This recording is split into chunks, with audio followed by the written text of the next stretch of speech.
I'm probably going to go with the bowl first.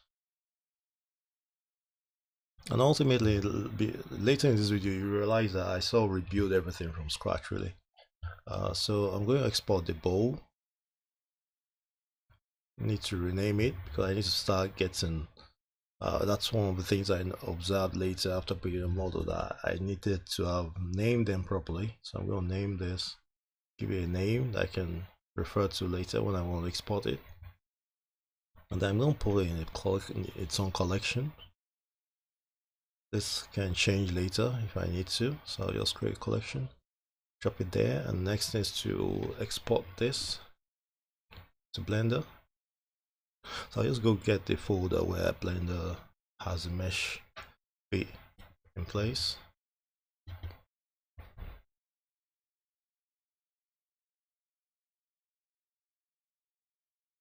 So I just click export, once applied, and then go back to export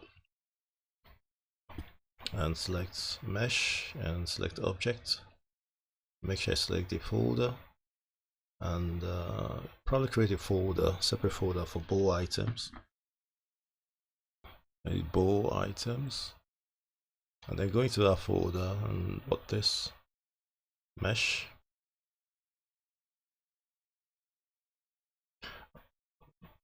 Make sure that's selected, and then what I'll probably also do is to rename this bowl deck.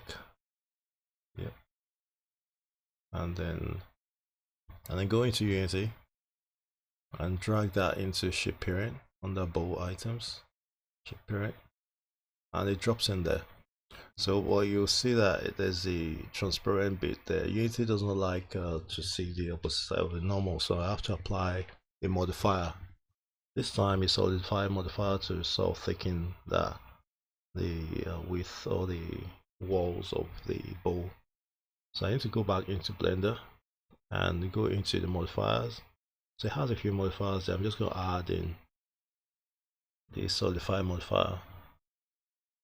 And this time you observe a few things in terms of how we export FBX, either apply transform or not apply transform.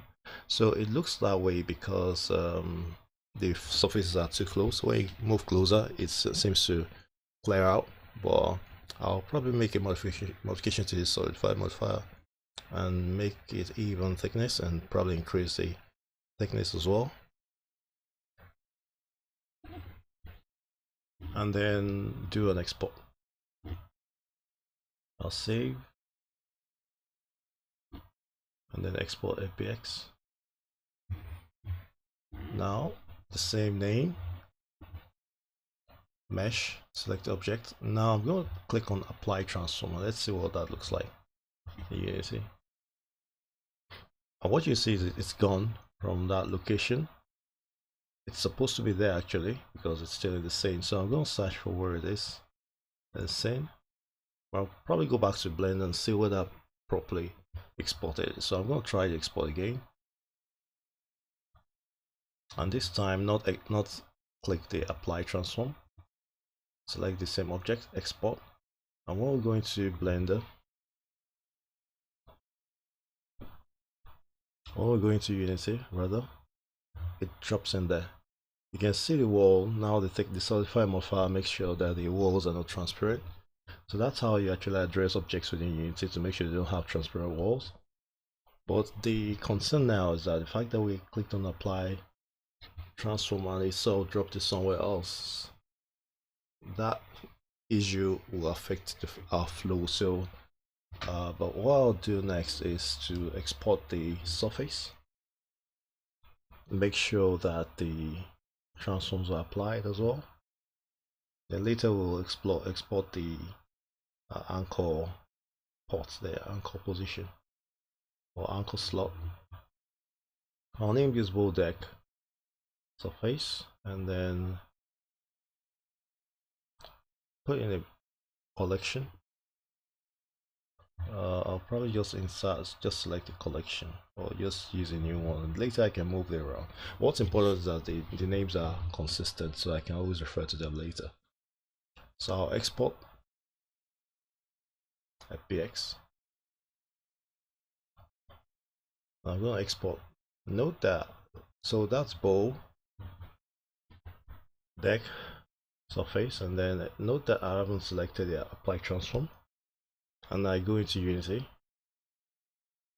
and drag that into the shape parent, and it drops it right there. Character is still back there. I'm just going to move it back, try to position him just at the position just on top of the deck. Try to place him there properly. Okay, so that's good. It seems a bit too big because for the real ship itself, it shouldn't be that big. It's a character, so I'm just going to reduce the size a bit. We'll try 0.3, 0.2. Yeah, that size looks alright actually. Yeah, it looks alright. So we're probably gonna go into Blender again and then make sure that we have the transform applied. But I probably want to check to be sure that we have the right model shape of the ship, because the ship needs to be the exact size of about 269.1 meters. I'm going to use the jury tool. Yeah, click show and segment, and you can see there that it has 382.78, which will be too long, or it's bigger than our 269.1 meters, which is the size of the real ship itself. So we need to sort of reduce this and be sure that we have the right proportion for the ship. Gotten the size, just verifying again on Wikipedia that it's 269.1 meters. So I'm just going to try to get that size in. Ultimately, once I get the size in, all I have to do is sort of either apply transform across the entire object or apply them as I export them into Unity. So I think I have the right size. Next is to position it at the center of the origins, because we need to be able to assign a singular entity. So if I try to apply all the transforms, it gives me a list, which is an error. That means I have to do them one by one. So what I'll do probably is to go to, so I can see the transforms are everywhere. The values are just everywhere. I need to apply them. So what I'll do is select the mesh, the hull of the ship, and see how that works in terms of positioning. I need to make sure that the center of the ship is at the center of the world, so I'll need to scroll in. I'll rather do this as an object, because if I do that while in edit mode, it will not move the center of gravity of the object. So now I can move it, try to position the ship at the center of the world. So I need to make sure I know the center of the ship hull itself, because it's going to be the main parent of the ship. So that's the center of the world. I'm just going to press A again, select everything, and try to position the ship center at the center of the world. I'll probably scroll further in just to be sure